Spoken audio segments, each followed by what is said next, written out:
Welcome to the channel. This is TwistedCurve.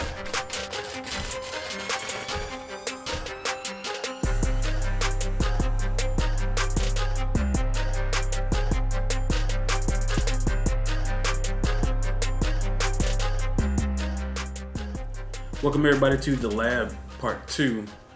This is my new office. My name is Elemento. This is TwistedCurve, and this is the State of the Union address part 4. Today's date is July 3rd. July 3rd, 2017. The State of the Union address, if you don't know, is where I give my biannual update of what's going on the channel, what's coming up, what to expect for at least the next 6 months, and where the focus of the channel has shifted. So I hope you watch this, get something from it. Most of you probably won't watch it, but I hope you stick around and you like some of the things that you hear. I'm going to start off this video with something that you probably saw in the title, and I'll go ahead and jump straight into this. The SLI is dead video. Now, I put in the title, SLI is still dead. That's just to see if it would gather any attention. Probably won't. But if you are here because of that title, or because of the other video that I did, which has turned out to be my third most viewed video since I started my channel 2.5 years ago. So, all right, let's go ahead and address this. This is a can of worms that I debated on opening up, but I did it for a reason. Okay, we're going back to March. It might actually have been the last week of February when NVIDIA surprised everybody and announced the 1080 Ti graphics card, which had the exact same specs as the Titan XP, the Pascal Titan X, except that it was 1 GB less RAM. But other than that, the specs were almost identical. That 1 GB less RAM also meant that the memory bandwidth or bitrate was a tiny bit smaller, and that's because you're working with one less chip of RAM. But other than that, for the most part, it was the same exact specs on this card, which was significantly cheaper at $700 than the $1,200 Titan XP graphics card. So definitely something I want to jump on, because I wanted the Titan XP. I just didn't want to spend $2,400 for 2 new cards. But you know, spending $1,400 for pretty much the same exact thing seemed like a much better deal. You save $1,000 over buying the Titan XP, so I jumped on that deal. To help mitigate some of the cost of that $1,400, I decided to do a series of videos on those cards. The first was an unboxing, which was probably the best unboxing I've ever done. If you haven't seen that video, go take a look at it. That particular video didn't get very many views, but I'm still very proud of that video. That is probably, other than the intro and outro where I'm talking to the camera, the parts where I'm actually shooting the video card is probably the pinnacle of my skill set to this date. I do, like everything else, I intend to get better as I progress, but that is a very good video in my opinion. Not many people watched it. I mean, it had like, to this day, it probably still only has like 500 views at the most. And it's probably not even that much. But the next video I did, which I expected people to watch, was the one card 1080 Ti, not SLI, one card 1080 Ti versus Titan X, the original Titan X, and versus Titan X in SLI. Still didn't get very many views. I mean, going a week into after the video was released, it had like 300 and something views. I mean, it was horrible. So obviously, it wasn't looking good for me to even make a dent in the $1,400 price tag for these two cards. And before I get to the next video, I want to say this.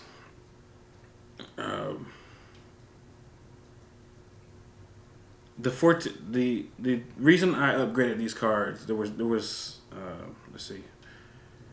There was one main reason. There might have been a second. Let me see if I can think of that.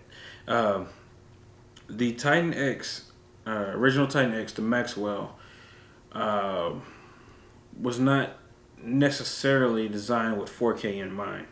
It can push 4K, but it was not necessarily designed with 4K in mind. So the Titan X Maxwell, which is what I built Sledgehammer with, lacked a very important feature that I will need going sometime into the future, which is H.265. It has H.264, which is great for 1080p, but not necessarily great for 4K. Now, unfortunately, YouTube still hasn't enabled H.265, but there are a lot of devices that use H.265. And the reason you use H.265 is because the compression rate is much greater, meaning you have much smaller videos on the output. You have devices, lower power devices that can handle 4K versus using H.264. And just overall, it's really a more efficient way of encoding or decoding videos, but it takes a great deal of processing power. So the 1080 Ti and everything that's in the Pascal lineup has a built-in H.265 encoder, decoder. I don't know what it's called, routine or whatever. But there is hardware support for H.265 on these cards. So even though I was never intending to upgrade the graphics cards in Sledgehammer, that's why I did it. So moving on to the third video I did, which was the 1080 Ti's and SLI, it became quite evident that unless you have a very, very serious processor, and okay, let me take that back. The processors I have are about as serious as it come for a workstation. But if you didn't have a processor that was just super high clock speeds, you really can't take advantage of SLI with 1080 Ti's.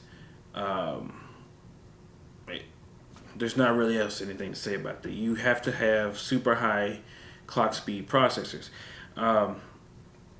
Even if you do, even if you do have those high clock processors, you run into a problem because most games are not designed for SLI. And even though a lot of people did not want to hear this, SLI is on the way out. I'm sorry, it just is. And NVIDIA's representatives have said during different podcasts that I've watched that they do not really want to push SLI anymore. And they would actually rather move away from it if they can, because it's taking up a lot of resources and a lot of man hours programming, designing, and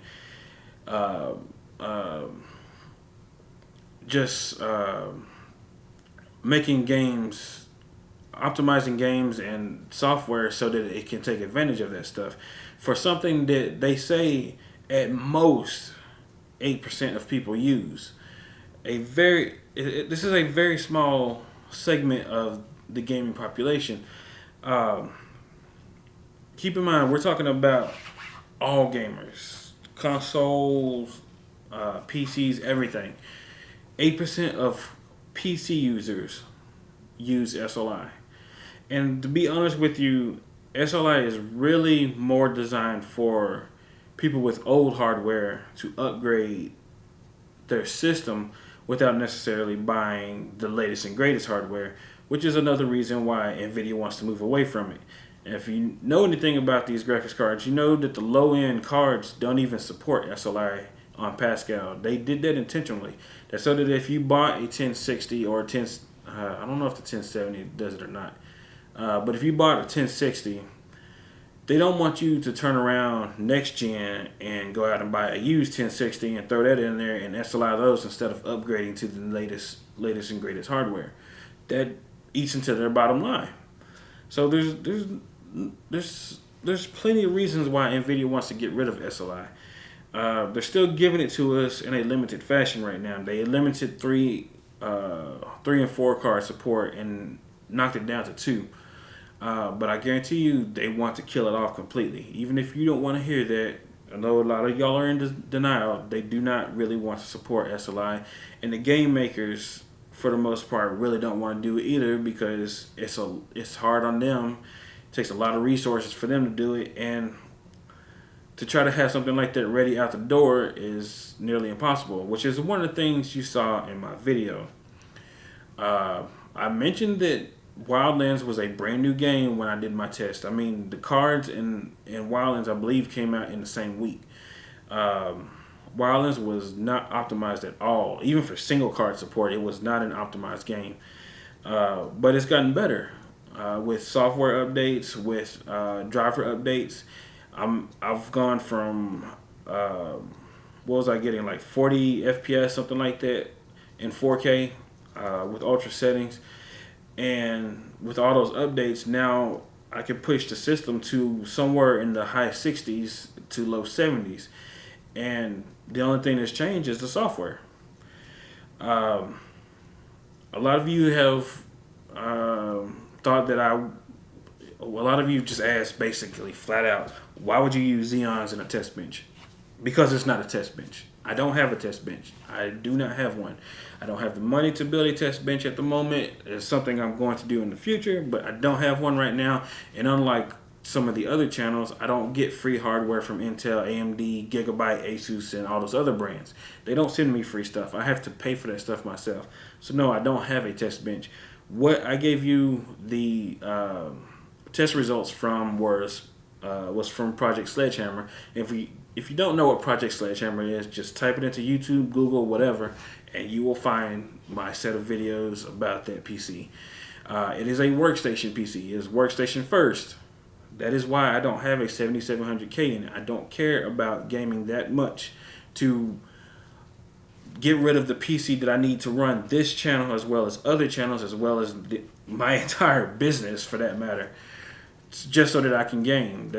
That gaming is secondary. Work is what my primary focus is. Now, if you're somebody at home building a gaming rig so that you can do gaming on, that's fine. More power to you. Now, the what started out as the budget build is over there, and I'll show you the office in a moment. That PC will eventually get upgraded to a actual hardcore gaming rig that will be used as workstation secondary. But as far as Sledgehammer goes, that is a workstation first PC. Why do I have 2 cards? It wasn't because I wanted to SLI. I have 2 cards because that PC is made for rendering. In fact, I've completely disabled SLI in that machine now because SLI was negatively impacting Premiere when I rendered videos. Having it set to SLI mode was actually self-destructive. It increased my rendering times dramatically. And when I took that off of there, accompanied with their newest updates, which are actually designed to handle more cores because Ryzen is basically on the scene now and saying that, hey, we're giving more cores to everybody. Adobe is starting to change Premiere to take advantage of more cores because that's the way we're going now. And I can see those updates. Every time those updates release, my computer gets faster when it comes to rendering. And it's amazing, and that's the reason it has 36 physical cores in there. I did it on purpose. And hopefully, before the system dies, at some point, it'll be able to take full advantage of all that hardware. So that's why I did it, guys. I'm not going to remove my Xeons and put a 7700K in there just so that I can test video games, just so that I can claim 200 FPS and 4K or whatever. All that stuff is really irrelevant. The bottom line is, right now I have a machine that can render 4K videos in near real time, depending on what's in the video, and how many layers it is. Really is what it comes down to. But it can do that in real time. It's a hardworking machine. It's built like a tank. It has pretty much everything that I need in it, and I can game. I should say this. I game in 4K. It is what it is. I have a 49-inch 4K monitor. 1080p looks like crap on my screen. There's no way I'm going to game in 1080p on my monitor. 4K is a must. But let me say this. Every game that I have, even Wildlands, runs over 60 FPS in 4K. So I don't care if you think that a base clock 2.3 gigahertz is too slow. It really isn't, because those processors never run at 2.3 gigahertz ever. They usually hover around 2.7 to 2.8 just because of the way that the turbo boost is set up on those. And when I pushed them hard to for gaming or benchmarking or anything like that, the clock speeds on whatever cores they had that they're using in there will actually go up as high as 3.79 gigahertz. I've actually seen the results of the benchmarks that I've run. So I'm not really hurting that, guys. At 4K, those processors are more than fast enough. And more importantly, when I render my videos, they they are on the ball. Now, a lot of you didn't want to acknowledge this, but a lot of other people found the same results that I found. Not necessarily to the extent that I found, because they were using faster processors oriented more towards gaming, but they still saw the same things that I saw, which was that for the most part, SLI really wasn't worth it, because a single 1080 Ti is a very, very powerful graphics card. One 1080 Ti is enough to get you 4K gaming most games at least 60 FPS. If not 60 FPS, you're going to be in the 50s, well into the 50s, with a single 1080 Ti. That is a very powerful graphics card. There's not really anything to say about that other than, why spend $700 on a second graphics card? Let's step back. I took this approach from the standpoint that somebody that's watching this SLI is dead video is actually upgrading a system they already have, not building a new one, but already upgrading. So, if you're going to upgrade your system, you want to know if the GPU or the CPU needs more focus, right? I mean, is that not correct? That's what I would think. So, if I'm telling you that don't buy a second GPU because it's not worth the money, why retaliate and say it's just because of your processor? Well, let's think about this. If it's just because of my processor, wouldn't it make more sense to take that $700 and use it to get a brand new processor instead? 7700K is not $700. And not only that, if you needed to, $700 will buy you the processor, a good deal of RAM, and some motherboards. You could have all three for what one of those GPUs costs. So when I say SLI is dead, I don't know. I don't know, guys. If you already have a 7700K, yeah, maybe it makes sense to go ahead and get that second GPU for whatever reason. If you just, I don't know.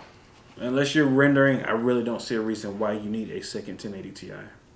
That's my opinion. It is what it is. But anyway, now that we got that out of the way, let's move on to all of the stuff that we really need. I am sitting in what is my brand new office. Now, a lot of you saw my video that I made back in, I guess it was early May, where I said I don't know what the future of TechnoScope would be, because we were being forced to move out of the house that we were in, and we didn't have another house to move in. I got damn lucky. And my wife found this house, and This house has this huge room that I'm in right now. It could either double as a secondary living room or a den or whatever, but it has a door that leads to outside, an exterior door, which means, and there's no closet in here, so it could be used as a bedroom, but not really. There's no closet in here. So the first thing I thought was this would be a perfect office. An exterior door for my clients to come in, for people that I'm working with to come in, for people that I'm doing co-op videos with to come in.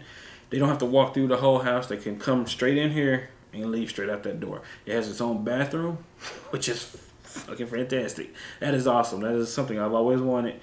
And it's a big space. Now, I got even more lucky when I went to look up the internet options in this house. This house was eligible for AT&T's Giga Power internet. So I jumped on it. You better believe I jumped on it. You have 3 options with their fiber internet service. One, I don't even know what the speeds are of the other 2, but one of them, matter of fact, I don't even know. I don't know. All I know is there's 2 slower internet speeds, but both of them have data limits. And being a YouTuber sending gigantic video files across the internet, there's no way I can deal with the data limit. I stream everything that I watch here. Everything that comes in this house is streamed to this house. There's no cable. My phone is voice over IP, so everything is done over the internet. So I had no choice but to go with the gigabit. I'm sorry. It was out of my hands. I had to go with gigabit. So here we are with gigabit and unlimited data, no data caps. It's $80 a month, $80 a month, plus a fee, which is like $4.95 or something like that. Not bad. I've always wanted gigabit and accidentally fell into it. That is pretty amazing. So I gotta say, I'm loving every bit of it. So let me go ahead and I'm gonna stop this video and give you a tour of the office. Okay, guys, so over here you see the shelf that was in my other office. Yes, it's still a mess. This office had so many boxes and so much stuff in here when I first moved in. This is the majority of stuff that's staying in here and needs to be organized. And basically right now what I'm waiting on is money to buy shelves and, furniture to store this stuff. Like I said before, there's no closets in here, so I really have no choice. But this stuff will be stacked neatly and stored somewhere. They are not the only boxes still in here. So over here, you have my gaming setup from the old office. The black box there is the Shield, the Gen 1 500 gigabyte. That is my Xbox One, NES Mini Classic, and this beast of a router. When you get gigabit internet, you need a serious router, right? So this guy right here, I will be doing a review over. And that thing right there has a very, very powerful range on it. Let's see. Over here we have Sledgehammer, my desk setup. The Focusrite 6i6 Gen 2. My blue baby bottle microphone. Now I have a telephone on my desk. My monitor, obviously. The Logitech Brio 4K webcam, if I can get it to focus. And, of course, Sledgehammer, which is asleep right now because it gives off a ton of heat and I have the door closed. Over there is the other workstation. My wife will be using this, and I will also have other people using it to help me with videos, recording, whatnot. This right here was the budget build that I did in 2015. It has since been renamed Project Stealth. And I don't know exactly what I'm going to do with it yet, but that green light that you see in there is one of the old Titan X's that I had. And now this PC now rocks that. Now it still has the Celeron processor in it that I built it with, So yeah, that's gonna have to be upgraded because that's not gonna work. Over there, paper shredder, my gigantic laser jet, and some other printing stuff. Boxes and things that still need storage. Most of these are books. Some of them are decorations and stuff. God, can I get a focus? Yeah, most of those boxes are books. So I will be getting a huge bookshelf to go over here that will replace those boxes. Old drawers. I have a lot of hardware storing in them. And this is my current recording setup. The purpose of this, hopefully, having this huge space will allow me to do podcasts with multiple people and not only host podcasts, but also lease out my space to other people to come in and record videos, commercials, or whatever they may need to do. So I have big plans for this, and no, the setup is not complete yet. There is a lot of decor that needs to go up to make this look more professional and how I want it to look. So keep an eye out on my Instagram page. You'll see a lot more of that stuff as it comes. All right, so I hope you enjoyed that very brief tour. One thing I didn't mention in that video is that the lights that I'm using in here, there's four. There's two ceiling fans in here. Four in each fan, and there's four in each of these soft boxes behind me.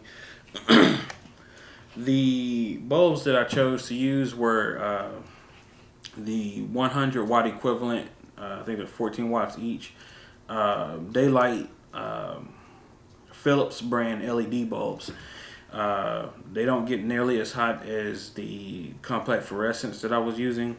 They also don't put out as much light as those bulbs do, but it's also a whiter light, not necessarily as green, which is one of the things that bothered me about some of my old videos.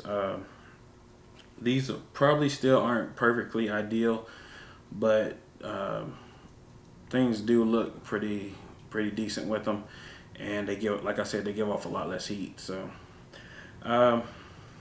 yeah. If you have any other questions about my office, just let me know. I will be, once I finally get this office how I want it to be. There will be another guest spot, I hope, on Swatching TV's spotlight videos. If you don't know, he did a spotlight on my old office at the old house, and I'll link that down below if you want to see that as well. So that's the new office. The next thing I want to move on to is the Scoper Nation community. Okay, guys, a lot of big YouTubers have their own forums. Obviously, number one, I'm not as big a YouTuber as those guys are, and number two,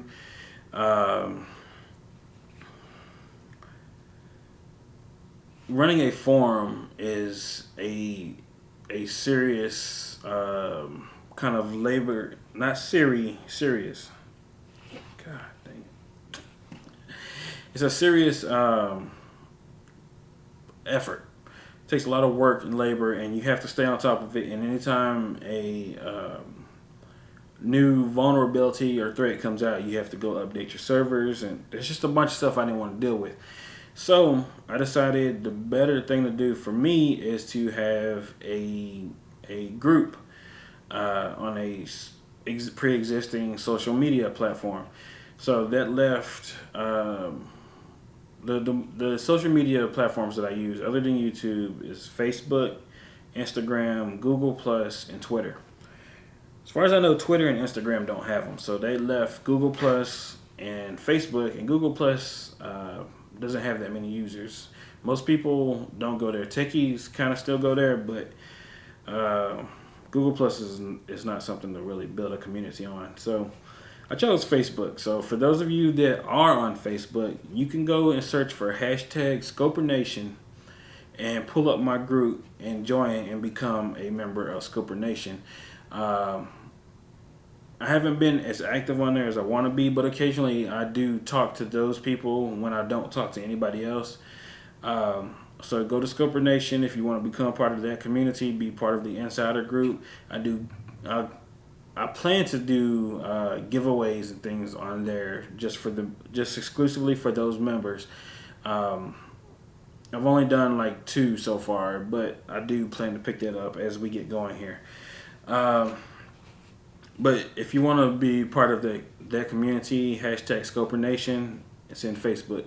Also, if you ever want to talk about something related to the community on Twitter or any of the other platforms, make sure you use the hashtag Scoper Nation at the end. That's all I really have to say about that. So, the meat and potatoes of this video. The new focus of this channel is it was before. If you ever looked at the about, you saw the little things of what this channel was about, which was tech news reviews, gaming, and tips, I think. Yeah. Anyway,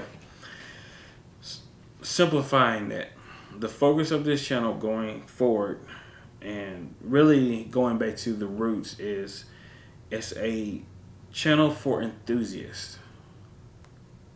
This channel, I am a tech enthusiast, not just computer, not just gaming, not just, what relates to what I need on that day. I am a tech enthusiast. I like to hear about, servers being built. I like to hear about how many terabytes of storage or how many petabytes of storage some company has. I like that kind of stuff. I'm a tech enthusiast. So I wanted to refocus the channel towards that kind of stuff rather than just being plain reviews and things. So going forward, the focus of this channel, if you ever need a description other than Technoscope, it's everything tech plus gaming. Now, it's not necessarily plus gaming, but everything tech plus gaming is SEO friendly. If that makes sense to you. So, everything tech, including gaming, is what it would really say if it didn't have to be pretty and SEO friendly. So, I want to concentrate on pretty much anything, even if it's not going to get a lot of views. Not everybody wants to see, a 300 terabyte server or a 1,000 terabyte server. But if I have the chance to film something like that, I'm going to do it because I'm a tech enthusiast and I want to focus on what makes me happy. I think that would make for a better channel. A lot of people have talked about how in a lot of my videos I'm too robot-like, and they're like, man, you need to liven this up. And given the obvious fact that my videos are more for info than they are for entertainment, I can understand that. I can understand where they're coming from. The reason that a lot of my videos are so robot-like is because, unlike right now where I'm just talking off the top of my head, usually those videos, I script them. I have to set up the camera. Right now I'm using a new microphone that I got right before I moved that's directly attached to the camera. But usually I have to set up my boom mic, the recorder somewhere. I have to make sure that everything is lined up and everything's ready to go. And I'm, not only am I reading what's on the teleprompter, a lot of you don't realize that I use a teleprompter in a lot of my videos. I'm trying to make sure that I'm keeping the word speed going at the right level, because the app that comes with that thing sucks.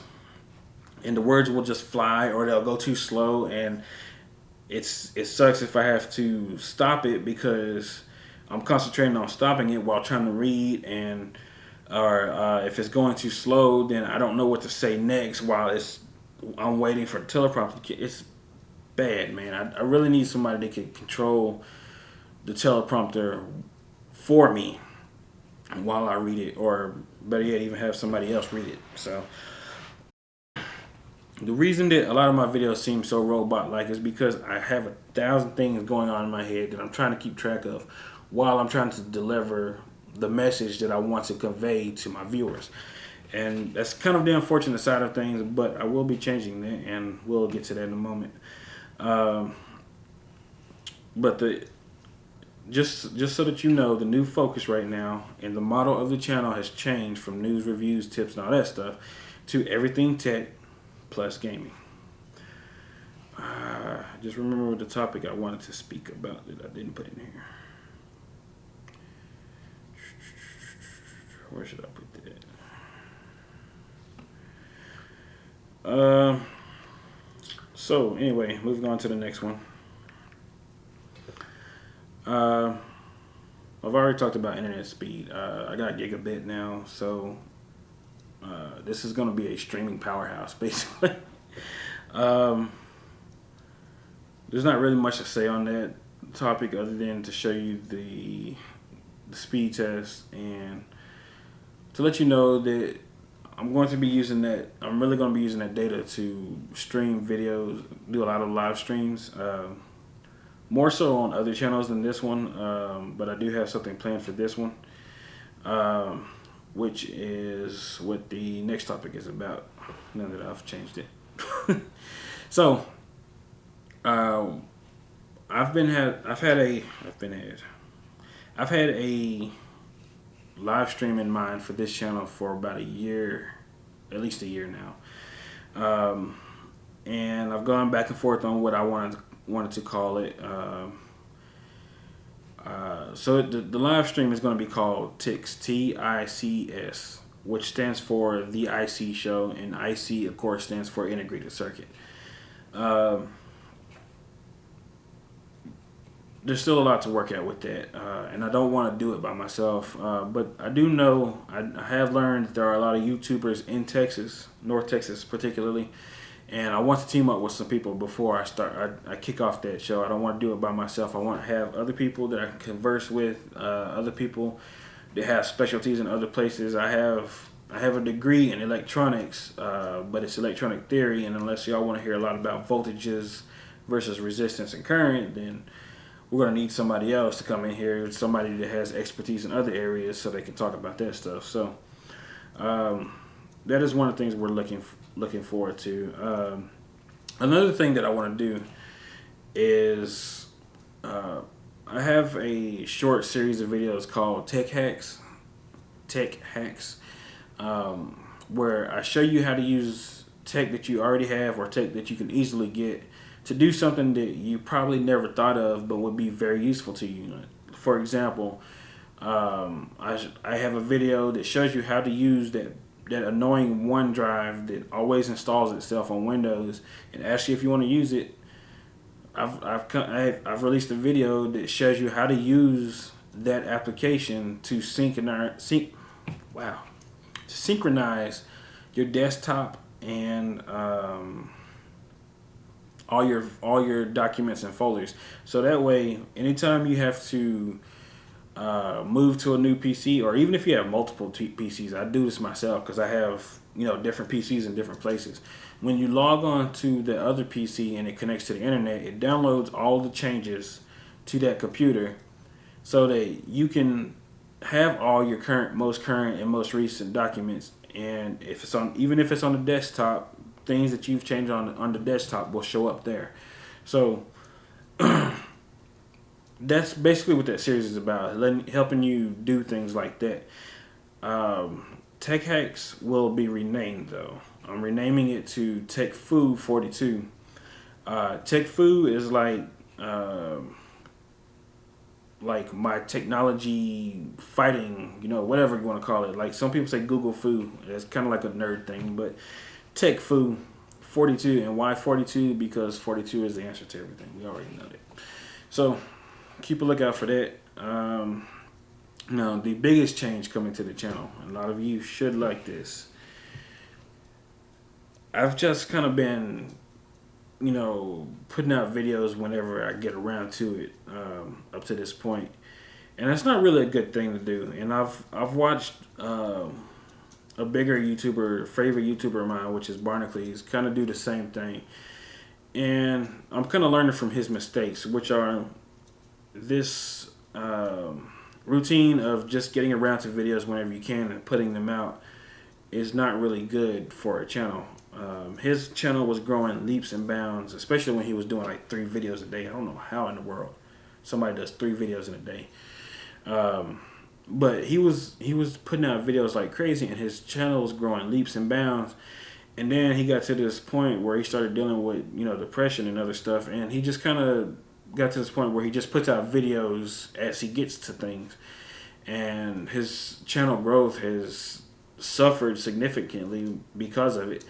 And meanwhile, his friend Jay's 2 Cents, was running a smaller channel and has completely leapfrogged Barnacules as far as subscribers and growth.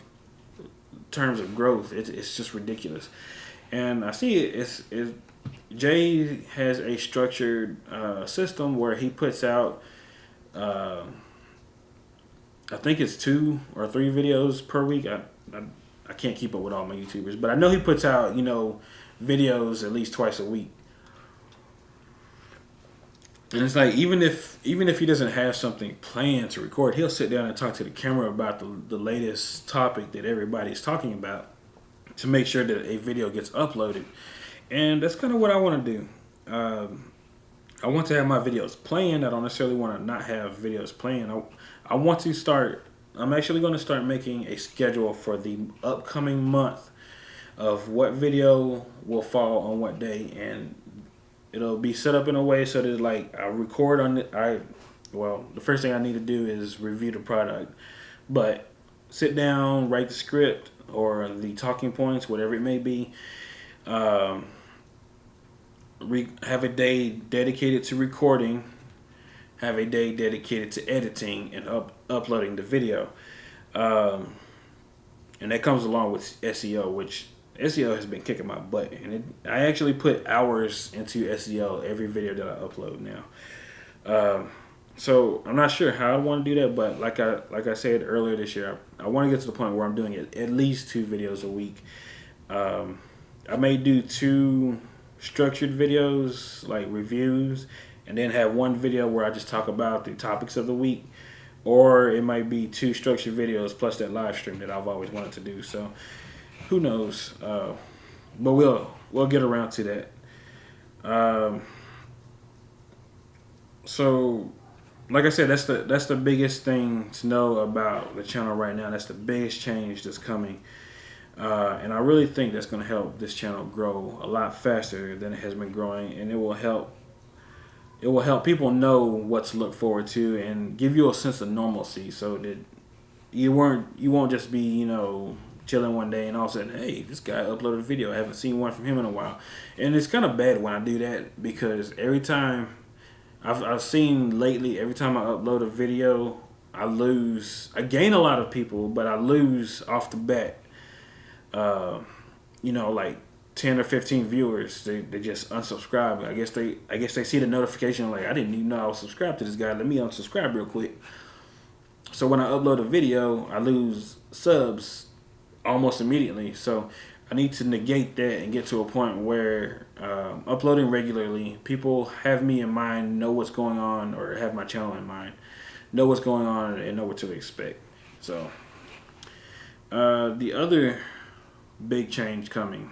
A lot of you have talked to me about this before, and there is a huge debate on YouTube about whether you should make your reviews short, to the point, and cut out unnecessary facts just so that you can have it within a certain time limit, or if you should do in-depth reviews. Now, when I started this channel, my aim was to do the in-depth reviews that other YouTubers weren't doing, because to me, every time I looked up a product, I'd want to know a particular fact about the product. I would get on YouTube and they would go through all these things, ramble off all this stuff in 5 minutes or less, and never cover the topic that I was looking for. So Technoscope was supposed to be an in-depth review channel, so that didn't happen, so that I could make reviews that answered those questions that people were actually looking for. Unfortunately, a big majority of people that will actually click subscribe on your channel don't want in-depth reviews. The people that want in-depth reviews generally look at a channel and usually don't come back to it. So you can see my conundrum right there. So to help mitigate the problems with in-depth reviews, I'm coming out with a new format called TLDW. Now, TLDR is something that's used on Reddit a lot for the too long didn't read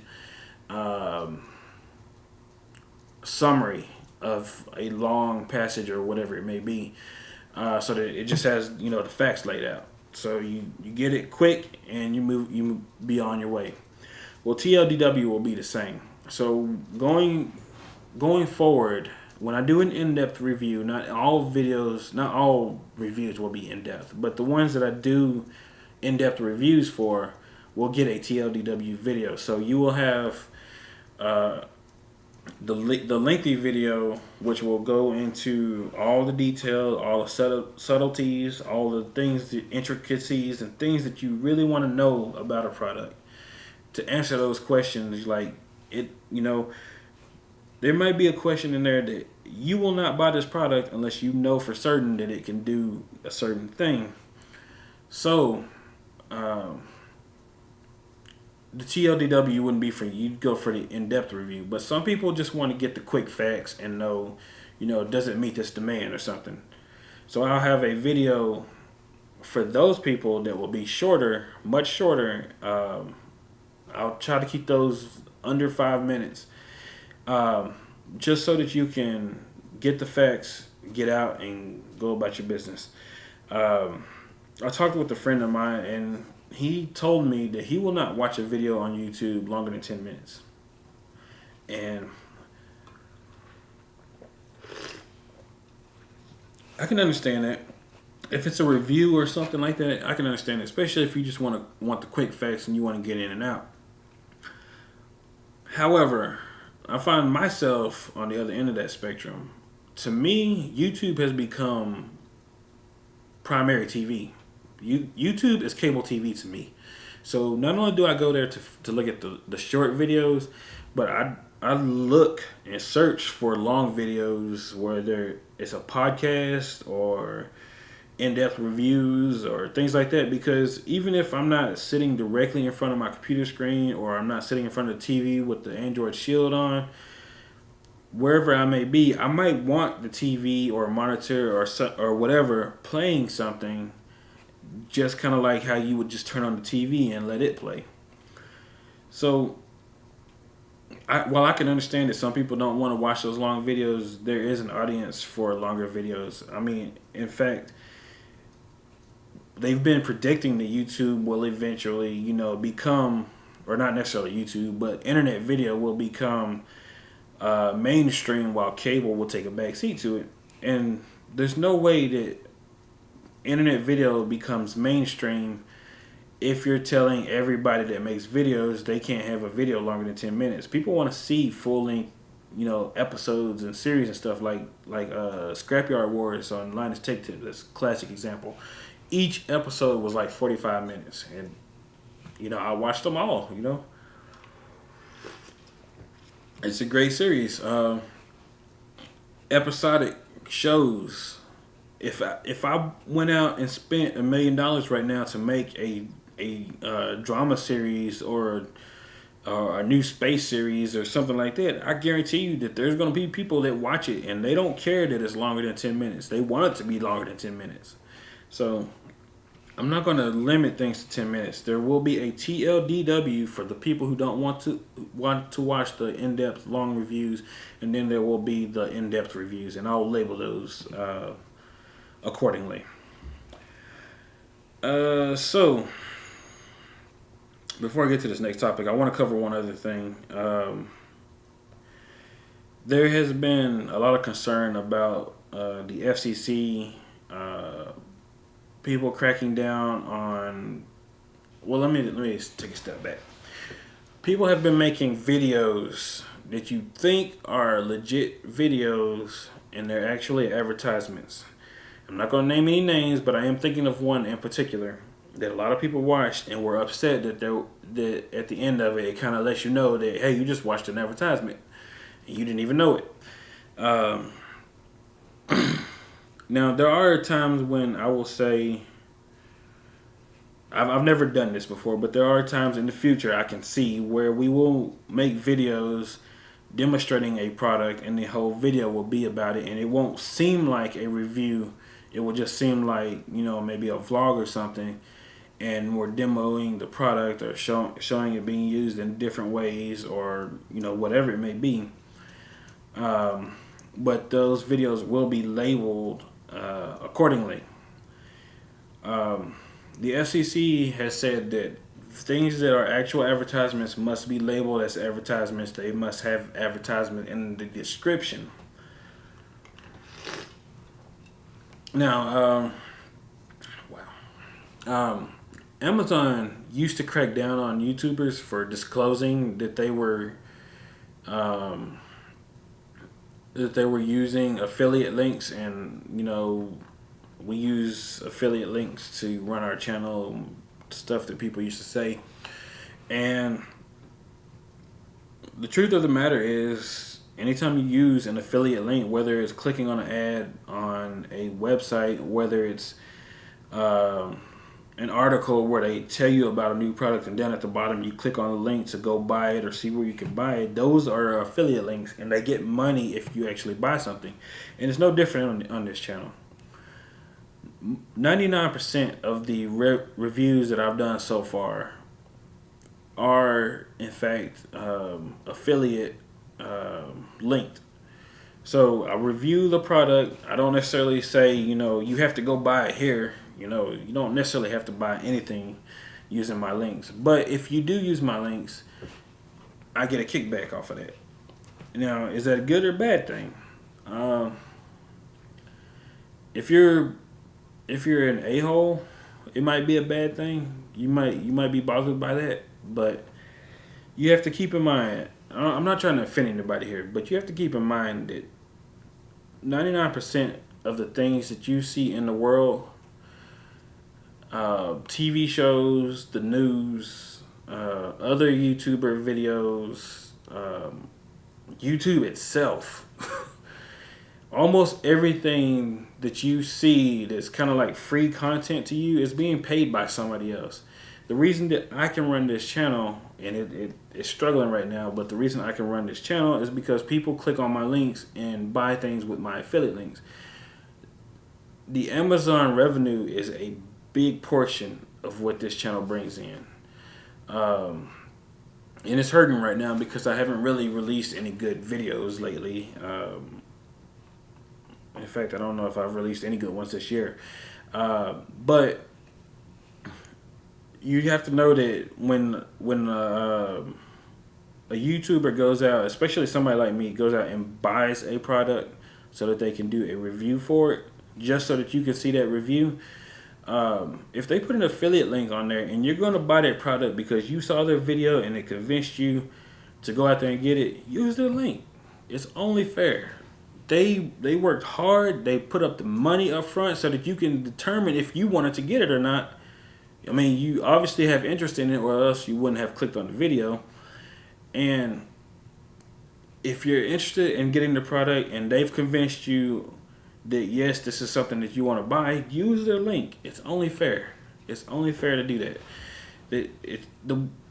Like it or not, guys, money makes the world go round, and without the affiliate links, without the ad revenue, and the ad revenue on this channel, it's not very great. It's about enough to buy you a couple Blu-rays a month, something like that. I'm not gonna say the exact amount, but you can probably guess from that about how much I make. And keep in mind that Google only pays out once you reach $100. So, and even saying that should give you a clue. The ad revenue is there, but the big portion of the money is anytime a affiliate link is used, is placed there. Use the affiliate link. If I convince you to get a product that you were on the edge about, use my affiliate link because it's only fair. And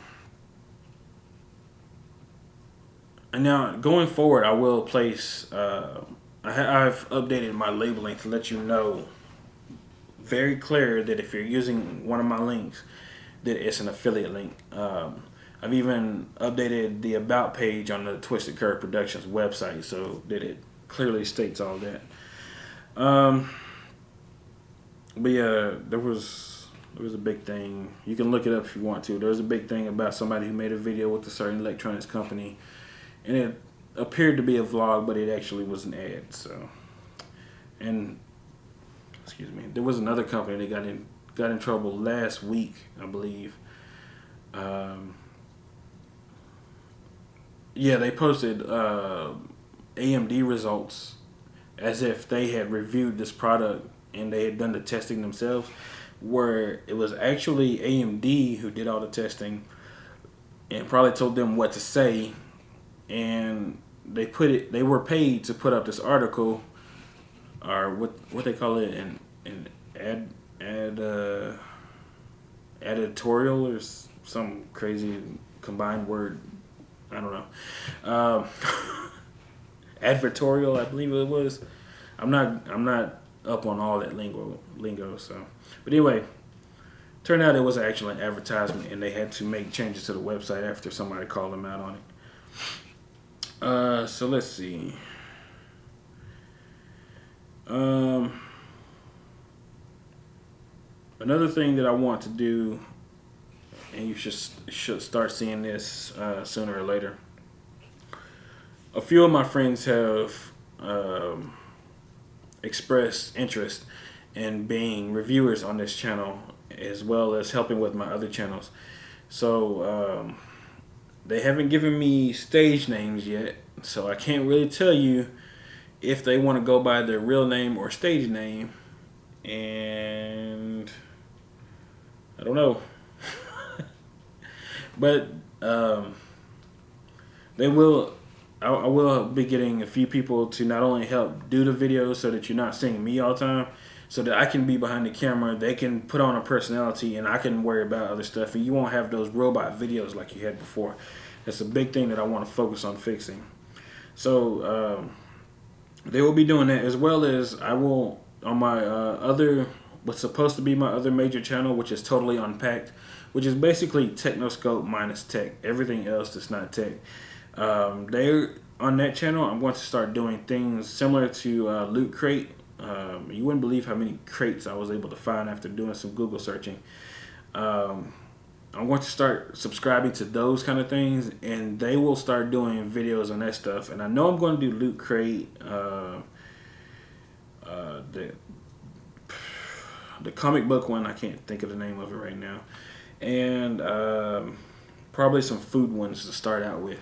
Well, they will sit here probably at this exact same table, and hopefully with the background back here, and they will review those they will be unboxing those different crates monthly and putting up videos about that stuff. So if you're interested at all in Loot Crate or One Up Box and all that other stuff, go subscribe to Totally Unpacked. It's Totally Unpacked. You can search for it, or totallyunpacked.tv will take you straight to the YouTube channel. But yeah, that's one of the big things that I have coming for the other part of my business.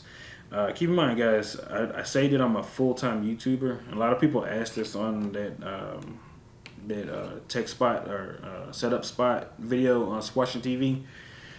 Full-time YouTuber does not necessarily mean this is all I do.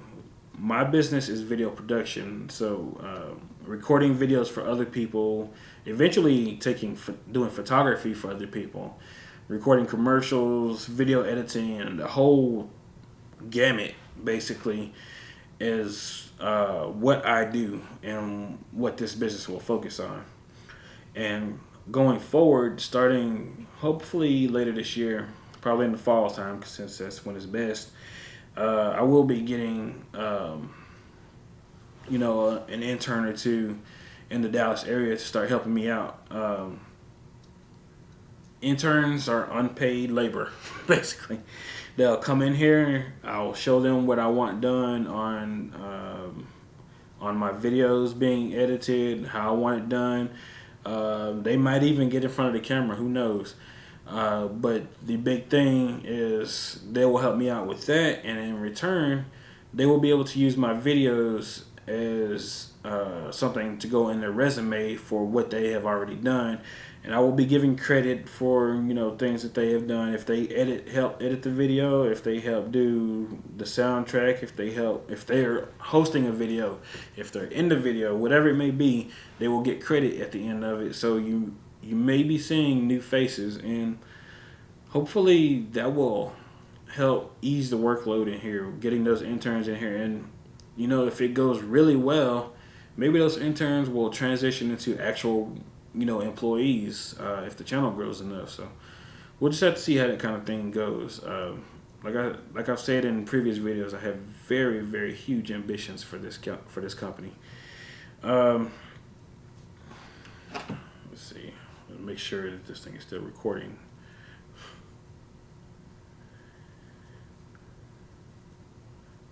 Yeah. Okay, still recording. Even with the phone off, that's good. But anyway, down to the last subject that I wanted to discuss. Like I've said before, it's not a very small channel, but it's a small channel. I don't live off. This channel lives off the affiliate links that I place in my review videos. So when you use the affiliate links, that's how this channel gets money. That's how I'm able to go get new products, how I'm able to review new products and do other things that happens on this channel. In fact, just building Sledgehammer last year, the stuff that I've done on it, I was able to make about half of the value of that PC back last year based solely off of the affiliate links. So it works. So, but I hope that more of you guys will start taking advantage of those links and using them. One of the things that really hurt me was about a year and a half ago. About a year and a half ago,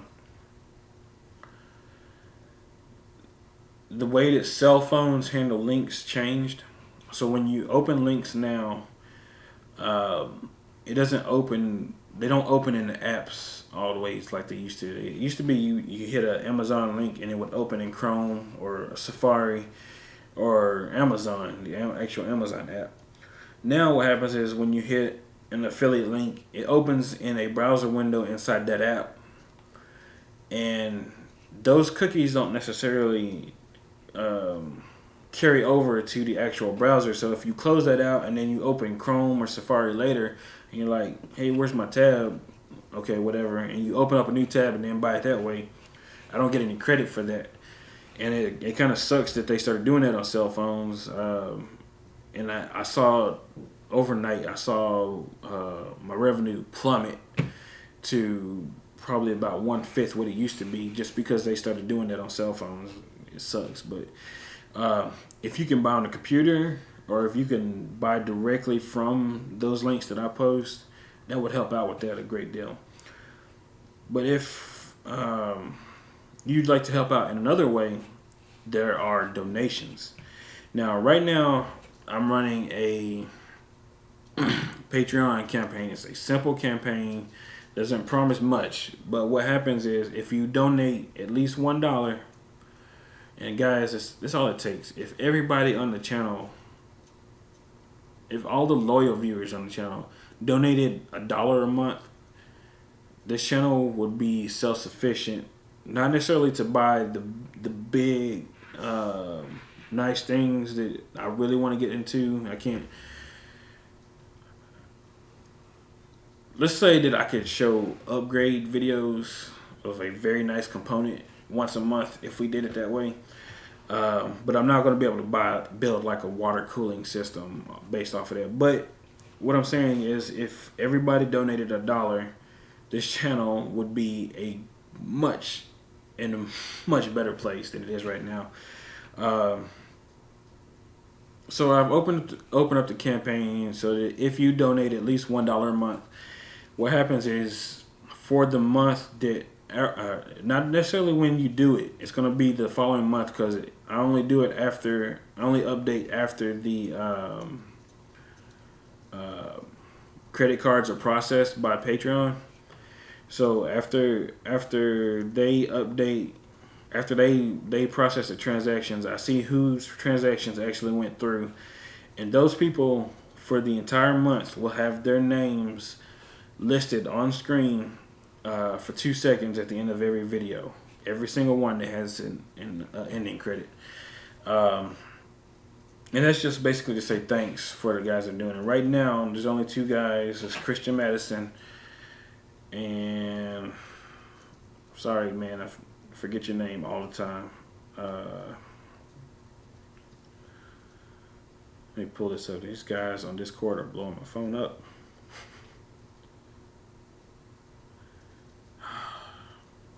Man. You just hate it when you try to log into something. Yeah, this is an iPhone. I'm supposed to be able to go to an app, put my finger on the fingerprint reader, and then log in.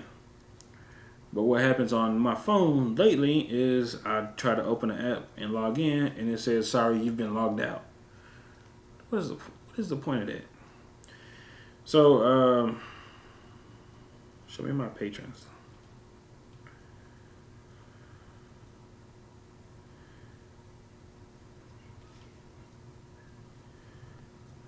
Oh man, it's not gonna show it to me. Okay, so I'm gonna tell you what I'm gonna do. Okay, here it is. Daniel O'Sullivan, that's the other guy's name. So Christian Sebastian Madison and Daniel O'Sullivan have been pledging $5 a month for the last 2 months. And hopefully they stick around, and hopefully more guys join into that. Because what I want to do is really build a serious community here where I can review the stuff that you would really want to see and really have videos on things you'd like to see and hear about.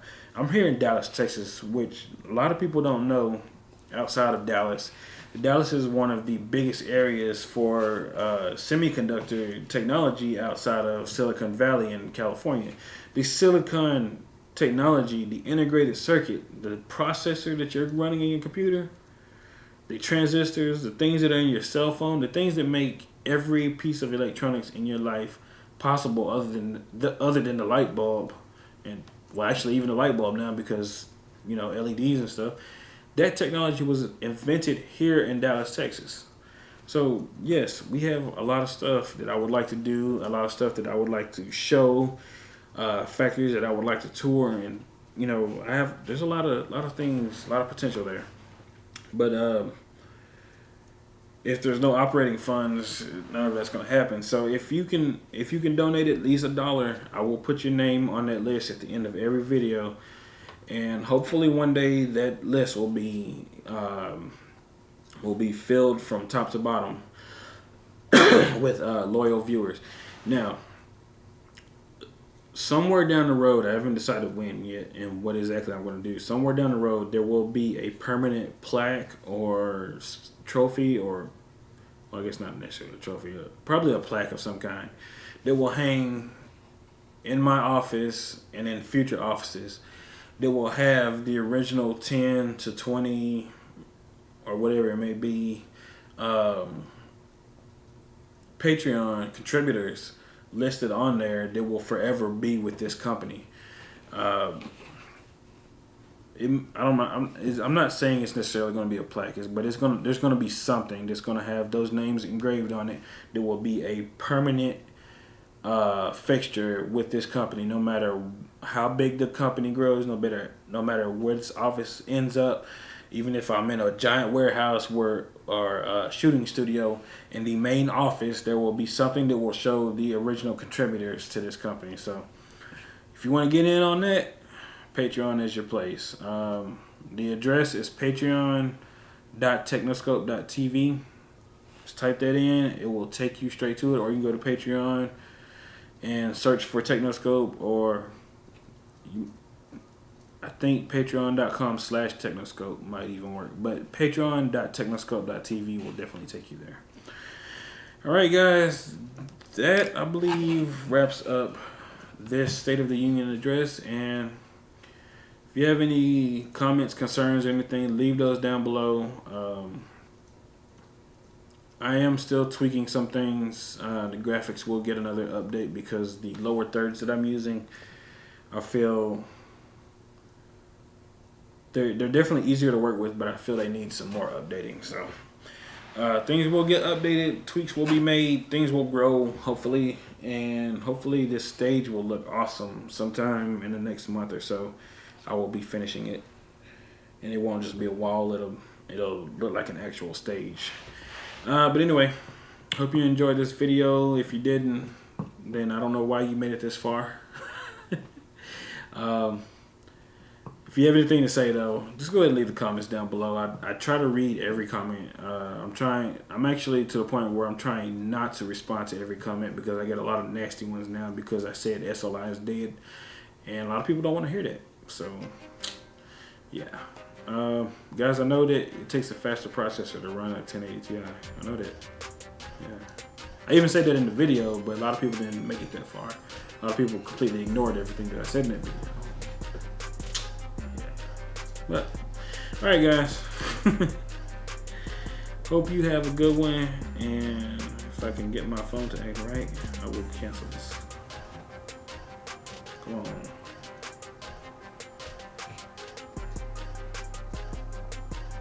Alright, have a good night guys.